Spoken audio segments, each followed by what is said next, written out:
This is Democracy Now!, democracynow.org, the War and Peace Report. We're on the road in San Diego.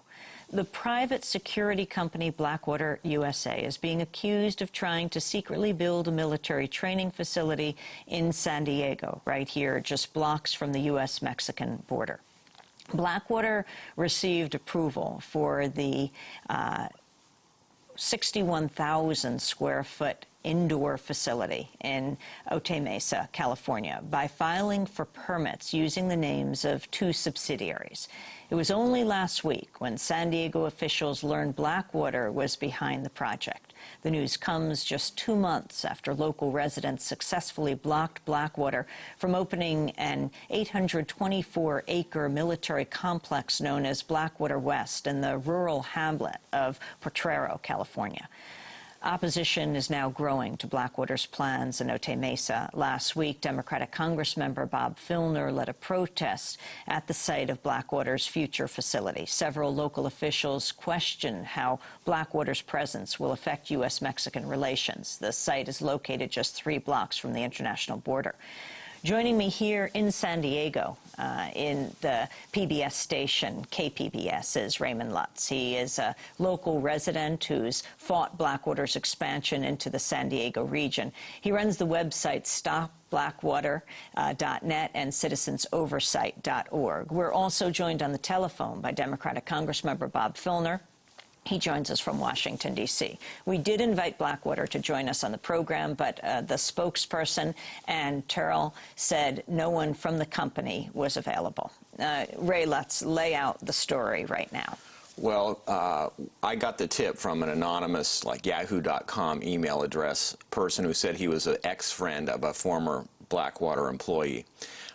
He told me that this site was being put in and was ready to open. I drove down to check it out, and indeed I could see the ventilation equipment out the back of the building, which is apparently necessary for the indoor shooting range that they intended to put in. I went down to and I checked all the news media at the time and everyone I could find. No one had heard anything about this. They had secretly started this last September, about a month before our big rally out in Potrero. So the rally really had an effect. In other words, at that time, they were saying we're throwing in the towel on this other thing, but they weren't letting the cat out of the bag. Went in the process of filing these permits under the names Raven Development and Southwest Law Enforcement. And then I understand that's under a shell company out in Puerto Rico.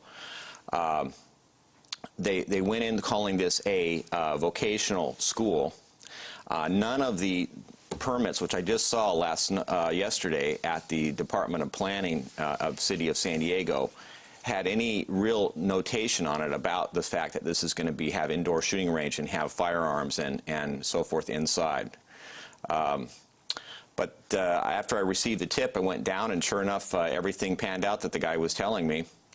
I talked to the news media, and they confirmed with Brian Bonfiglio, the VP of Blackwater, that they were trying to put that in, and so that's when I contacted Filner. He has been very helpful with us putting these things together.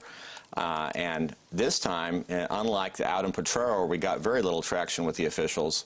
The San Diego City Council members, Ben Hueso, who is the 8th District Representative, and City Council President Scott Peters came down, as well as the other activists and the person with the border project, California-Mexican Border Project. His name's Pedro Rios.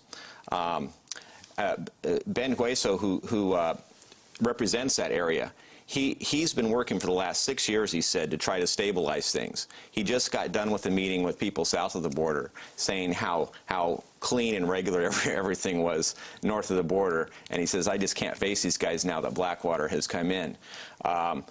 His point was very well stated, as that putting a profit-oriented company to handle border security, which they obviously are interested in. This is 2 doors down from the Border Patrol Otay Mesa office. It's only a stone's throw from the border. I've seen in the media that they're taking part in the $1.4 billion south of the border drug interdiction, drug warrior, what's used to be called Las Zetas, which is where the Mexican military used to be in drug interdiction, and they switched places. They became the drug cartels. So people south of the border are used to this swapping roles. Anyway, this new facility that went in was absolutely under the radar. If we hadn't been told about it, we wouldn't have found out about it. I don't know how many other places they're going into across the nation because it's very hard to track them. They're not using their real name. Last September, our guest, Raymond Lutz, questioned the vice president of Blackwater West, Brian Bonfiglio, about Blackwater's plans to work on the U.S.-Mexican border. Yes, sir. Raymond Lutz, Citizens Oversight. One of the questions that people are asking me frequently is about the border, and if Blackwater is thinking about taking part in some contracts with the federal government to monitor the border and maybe use around Potrero Valley as a base station for the Blackwater soldiers that would be deployed to monitor and maybe even use those blimps or the planes that you bought from Brazil. If we were asked by our government to help augment whatever security was needed on the border, I don't think there's one person in this room who wouldn't want the borders tightened up. And what is wrong with that? I have a question. I'm asking a question to you if you're going to do it. No, I'm asking you a question. Right now, there's no contracts with Blackwater to secure either border. Would you entertain a contract, and would you think about using that valley as your base? Would I entertain? Would Blackwater entertain a contract for monitoring the border?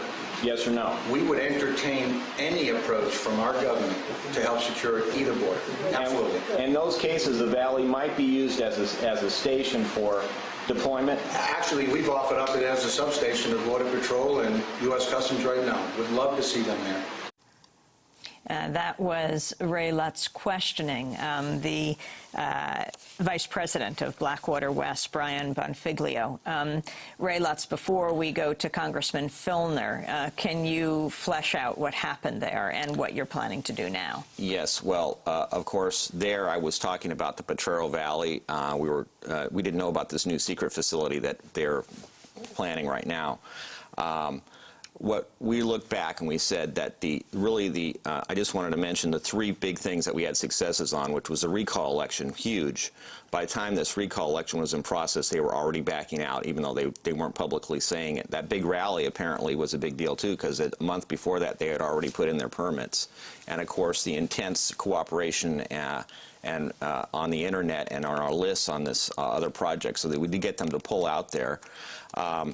But the problem is that, of course, having a profiteering type company along the border, we know that they have border contracts that they've taken, although we don't know the details of those. That's something that perhaps Bob Filner can help us with. And across the nation, activists should take a look and see how many other places they're going into without, maybe it's, along the border region. It's an unknown if they're going to use all these different pseudonyms. Well, Ray Lutz, I want to thank you for joining us. Runs the website stopblackwater.net and citizensoversight.org. When we come back from break, we'll be joined by Congressmember Bob Filner.